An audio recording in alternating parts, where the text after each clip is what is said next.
नमस्कार मेरे साथियों, स्वागत है एक और नए सेशन में। दोस्तों, आज के सेशन में जानेंगे PTT exams 2025 college reporting documents के बारे में। हमें कॉलेज में कौन कौन से डॉक्यूमेंट की जरूरत पड़ेगी, पूरे डॉक्यूमेंट हैं आज की वीडियो में जानेंगे। एक भी डॉक्यूमेंट पीछे नहीं रहेगा, तो इस वीडियो पर अंत तक बने रहिए। स्टेप बाय स्टेप समझते हैं। तो कॉलेज के लिए हमारा सर्वप्रथम फर्स्ट डॉक्यूमेंट है, वो है कॉलेज अलॉटमेंट पीडीएफ, यानी जो भी आपको कॉलेज अलॉट होगी उसकी पीडीएफ, जो भी आपको कॉलेज मिली उसकी पीडीएफ। उसके साथ है पीटीटी का रिजल्ट, यानी अपनी पीटीटी की मार्कशीट जो भी है उस पर आपके नंबर आए थे। उसके बाद है 10वीं क्लास की मार्कशीट और 12वीं क्लास की मार्कशीट। ये कुल 4 डॉक्यूमेंट हुए। सभी साथी ध्यान दें, पीटीटी एग्जाम 2025 के लिए कॉलेज रिपोर्टिंग डॉक्यूमेंट्स हैं। आपको प्रत्येक डॉक्यूमेंट्स की, जैसे पीटीटी कॉलेज अलॉटमेंट पीडीएफ, इसकी 3 फोटोकॉपी करवानी है, क्योंकि 3 फोटोकॉपी, एक अपने पास रहेगी और 2 कॉलेज में जमा होगी।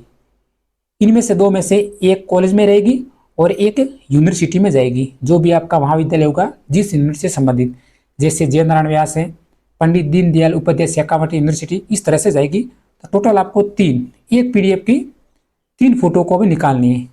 उसके बाद हम 5वीं 2 कॉपी जानेंगे। यूजी प्रथम वर्ष, सेकंड वर्ष और थर्ड वर्ष की मार्कशीट। यूजी की मार्कशीट, कई विद्यार्थी ऐसे भी होंगे जिनका 2025 का अभी तक रिजल्ट नहीं आया, तो ये बाद में समझेंगे, आपको अंत तक बने रहना है। सबसे जरूरी दस्तावेज है वो है हमारा जाति प्रमाण पत्र। कई अभ्यर्थी ऐसे होंगे जिन्होंने जाति प्रमाण पत्र नहीं बनाया है, तो तुरंत ही बना लीजिए, क्योंकि कम से कम 10 से 15 दिन का समय लगता है जाति प्रमाण पत्र बनाने में। तो अभी से बना लीजिए, बाद में जब आपको छात्रवृत्ति मिलती है उसमें भी जरूरत पड़ेगी। उसके बाद है मूल निवास प्रमाण पत्र, ये भी जरूरी है। फिर बैंक डायरी, कुल 8 डॉक्यूमेंट हो गए। इसके बाद है हमारा 9वां डॉक्यूमेंट है, वो है गैप प्रमाण पत्र। कई विद्यार्थी इससे परिचित नहीं होंगे कि गैप प्रमाण पत्र क्या होता है। तो मान लीजिए, वैसे कई विद्यार्थी जो 2025 में एडमिशन लेंगे तुरंत ही, तो उसको तो गैप प्रमाण पत्र की जरूरत नहीं होगी। लेकिन ऐसे अभ्यर्थी जिन्होंने 2024 में कोई भी कॉलेज नहीं मिली या फिर कोई भी कार्य नहीं किया 2024 में, या फिर जिन्होंने पीटीटी एग्जाम्स दिया था उसको कॉलेज नहीं मिली, तो ऐसे अभ्यर्थियों को गैप प्रमाण पत्र की जरूरत पड़ती है, यानी 1 साल स्किप किया उन्हीं के लिए। वे अभ्यर्थी जिन्होंने इस वर्ष बीए की है या फिर बीएससी फाइनल की है, तो उसको गैप प्रमाण पत्र की जरूरत नहीं है, पुराने अभ्यर्थियों को जरूरत है। उसके बाद है माइग्रेशन। तो माइग्रेशन साथियों सभी को जरूरत पड़ेगी माइग्रेशन की। अगर मान लीजिए आपके सेम यूनिवर्सिटी है, कई अभ्यर्थी ऐसे होंगे जो जे नारायण व्यास से, यानी उसके बीए जे नारायण व्यास से की होगी और बीएड भी जे नारायण व्यास यूनिवर्सिटी से संबंधित होगी, तो माइग्रेशन की जरूरत नहीं पड़ेगी। लेकिन अलग अलग यूनिवर्सिटी में माइग्रेशन की जरूरत पड़ेगी, जैसे शेखावटी विश्वविद्यालय और जे नारायण व्यास विश्वविद्यालय। कई विद्यार्थी ऐसे होंगे जिनको कॉलेज दूर मिलती हैं, पहले वो शेखावटी विश्वविद्यालय से पढ़े थे, बाद में उसको कॉलेज मिली, वो मिली जे नारायण व्यास की, तो उसको माइग्रेशन की जरूरत पड़ती है। जो भी जानकारी थी मैं आपको स्टेप बाय स्टेप समझाऊंगा। उसके बाद हमारा 11वां डॉक्यूमेंट। 11वां डॉक्यूमेंट से साथियों वो है टीसी। वैसे टीसी जरूरी नहीं है, क्योंकि माइग्रेशन के अंतर्गत संपूर्ण क्लियर हो जाता है। कई कॉलेज ऐसे होती हैं जो टीसी बोलते हैं कि टीसी जरूरी है, लेकिन इतनी जरूरी नहीं है, फिर भी मैं आपको बता देता हूँ, क्योंकि उसके बाद है साथियों पीजी मार्कशीट। पीजी यानी कई विद्यार्थी ऐसे होंगे जिन्होंने एमए कर रखी है या फिर एमएससी, साइंस के विद्यार्थियों ने एमएससी की, अगर एमएससी कर दी है आपने तो उसकी मार्कशीट की जरूरत पड़ेगी। जिन्होंने अभी तक एमए एमएससी नहीं की तो कोई जरूरी नहीं है। उसके बाद अगला डॉक्यूमेंट है वो हमारा सबसे जरूरी है, वो चालान रसीद। चालान रसीद की जरूरत पड़ेगी, 5000 के चालान की रसीद कॉलेज में आपको लेके जाना है साथ में, डॉक्यूमेंट्स के साथ में। उसके बाद चालान रसीद 22,000। ये जो 22,000 साथियों तुरंत ही आपको जब कॉलेज अलॉटमेंट हुई है तो उसमें आपको 22,000 का चालान भरना पड़ेगा, तो उसकी भी रसीद है जो कि सुरक्षित रखना और अपने कॉलेज में साथ में लेके जाना। फिर आय प्रमाण पत्र। आय प्रमाण पत्र है, इसकी भी जरूरत पड़ेगी। कई कॉलेजों में आय प्रमाण पत्र नहीं मांगते, लेकिन अधिकतर कॉलेजों में आय प्रमाण पत्र भी मांगते हैं। उसके बाद लिफाफे। कई विद्यार्थी कंफ्यूजन होंगे कि लिफाफे क्या होते हैं। देखिए लिफाफे होते हैं साथियों मान लीजिए आप कॉलेज में कभी नहीं जाओगे तो वो नोटिस भेज दें, तो वो लिफाफे के माध्यम से भेज दें। तो 4 लिफाफे, एक लिफाफे साथियों 10 रुपये का आता है, तो लगभग 40 रुपये लगेंगे 4 लिफाफे के। साथ में आपको लेके जाना है। तुरंत ही आपको अपने नज़दीकी अपने तहसील स्तर पर संपर्क करना, वहाँ से आपको मिल जाएंगे लिफाफे, या फिर जो भी पुस्तकालय दुकान है वहाँ से भी मिल जाएंगे आपको। अभी से ध्यान रखने। उसके बाद 2 से 4 फोटो, अपनी लेटेस्ट फोटो 2 से 4, उसकी भी जरूरत पड़ेगी, 100% है बिल्कुल। उसके बाद स्टॉम्प पेपर। अब ये स्टॉम्प पेपर क्या होता है, तो अभी मैं आपको समझाऊंगा, क्योंकि ये साथियों लगभग अधिकतर कॉलेजों में स्टॉम्प पेपर है वो ज़रूरी होता है। क्या होता है अभी हम जानेंगे, इस वीडियो पर बने रहिए और क्लास को लाइक भी करिए। ये होता है हमारा स्टॉम्प पेपर। वैसे आपको कन्फ्यूजन नहीं होना है, क्योंकि स्टॉम्प पेपर एक एप्लीकेशन होती है, मैं आपको समझाऊंगा। यहाँ से अपने में श्री कुमारी, श्रीमती जो भी है अपना नाम लिखना, फिर एक पुत्र अपने यहाँ पे सेकंड स्टेप अपने पिताजी का नाम लिखना, और जो भी निवासी अपने पूरी डिटेल से, मुकाम पोस्ट जो भी आपकी है पूरी डिटेल भरनी है। उसके बाद लिखिए, प्रथम लिखा है कि मैं राजस्थान पीटीटी परीक्षा 2025 में भाग लिया, मुझे कॉलेज अलॉट हो चुका है। ठीक है। फिर दूसरा ऑप्शन लिखना है आपको, मेरे द्वारा प्रस्तुत किए गए समस्त दस्तावेज पूर्ण व सत्य हैं। तीसरा ऑप्शन लिखना आपके पास है कि यदि मैं भविष्य में किसी भी स्तर पर मेरे द्वारा दिए गए दस्तावेज या जानकारी झूठे फर्जी पाए जाते हैं तो संबंधित कॉलेज एवं शासन मेरी प्रवेश प्रक्रिया को रद्द करने का पूरा अधिकार है। यह आपको लिखना पड़ेगा साथियों। उसके बाद अगला स्टेप है, चौथा स्टेप है, एक ही पेज में, क्योंकि देखिए आपको कन्फ्यूजन नहीं होना है।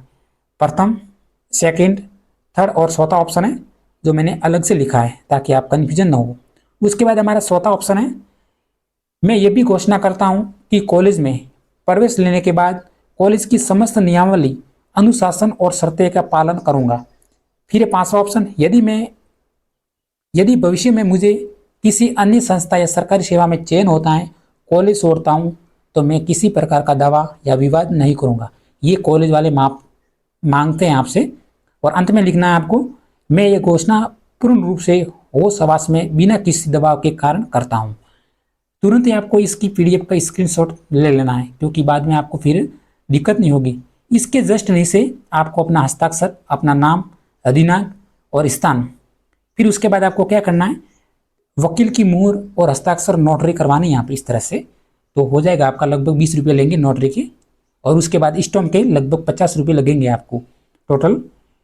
जो भी आपको कॉलेज से इंफॉर्मेशन मिल जाएगी स्टॉम्प पेपर की, जरूरी होता है कई कॉलेजों में। ठीक है। अब मैं बात करूंगा, अंत तक बने रहना। मान लीजिए गैप प्रमाण पत्र, देखिए इसकी भी जरूरत है। कई विद्यार्थी ऐसे हैं जिन्होंने 1 वर्ष कुछ भी नहीं किया, जैसे 2024 में मान लीजिए उसको कॉलेज नहीं मिली, तो उनको गैप प्रमाण पत्र की जरूरत पड़ेगी। अंत में मैं आपको सबसे इंपॉर्टेंट जानकारी बताऊंगा, तो थोड़ी सी विद्यार्थी रुक लीजिए, गैप प्रमाण पत्र के बारे में जान लीजिए। अपना नाम लिखना है, जो भी अपनी ये जानकारी भर देनी है, आप आसानी से भर देंगे। अपना नाम है, जाति है, निवासी है, तहसील है, जिला है और अपना। उसके बाद में सत्र, अपने जैसे फाइनल ईयर की मार्कशीट के अनुसार ये जानकारी फर्स्ट ऑप्शन बनना है। फिर दूसरा है, यह है कि मैंने सत्र, जो भी आपने सत्र में, मतलब कोई भी मान लीजिए आपको कॉलेज नहीं मिली थी, तो उस सत्र में आपने क्या क्या किया वो लिखना है यहाँ पे। तीसरा ऑप्शन बनना है, यह है कि मैंने सत्र किसी भी प्रशिक्षण संस्था में से कोई भी प्रशिक्षण प्राप्त नहीं किया। अगर किया है तो लिखना है, नहीं किया तो नहीं लिखना। वैसे कोई दिक्कत नहीं है, कोई नहीं देखता, केवल आपको ये अंतराल संबंधित शपथ पत्र मांगते हैं। फिर आप जानकारी भर लेना अंत तक। इसकी आप स्क्रीनशॉट ले लेना, और पीडीएफ चाहिए तो मेरे टेलीग्राम ज्वाइन कर देना, वहाँ से पूरी पीडीएफ मिल जाएगी। अब है हमारी इंपॉर्टेंट जानकारी। मैंने पहले ही बोला था कि अंत तक जुड़े रहना, मैं आपको इंपॉर्टेंट जानकारी बताऊंगा। कई विद्यार्थी ऐसे होते हैं जिनको कॉलेजों के बारे में डाउट होता है और कॉलेज के दस्तावेज संबंधी जानकारी नहीं होती, तो तुरंत आप क्या करना कि कॉलेज एड्रेस, यहाँ से जो कॉलेज एड्रेस दे रखा है, यहाँ से कॉलेज के नंबर होते हैं, सभी साथी ध्यान दें, कॉलेज के नंबर होते हैं, तो उनको आप व्हाट्सअप जरूर करना। फिर उसको बोलना कॉलेज वालों को कि सर मेरा आपका कॉलेज अलॉटमेंट हुआ है, तो मुझे अपने कॉलेज के दस्तावेज संबंधी पीडीएफ भेज दीजिए, ताकि मुझे बाद में कोई परेशानी नहीं हो। तो यह यहाँ से आप संपर्क करना।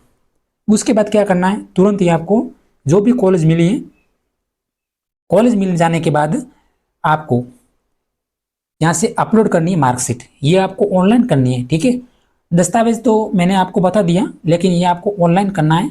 अपने यूजी फर्स्ट ईयर की मार्कशीट, फिर सेकेंड ईयर की मार्कशीट और थर्ड ईयर की मार्कशीट। अंत में हम जानेंगे जिनका रिजल्ट नहीं आया उसको क्या करना है।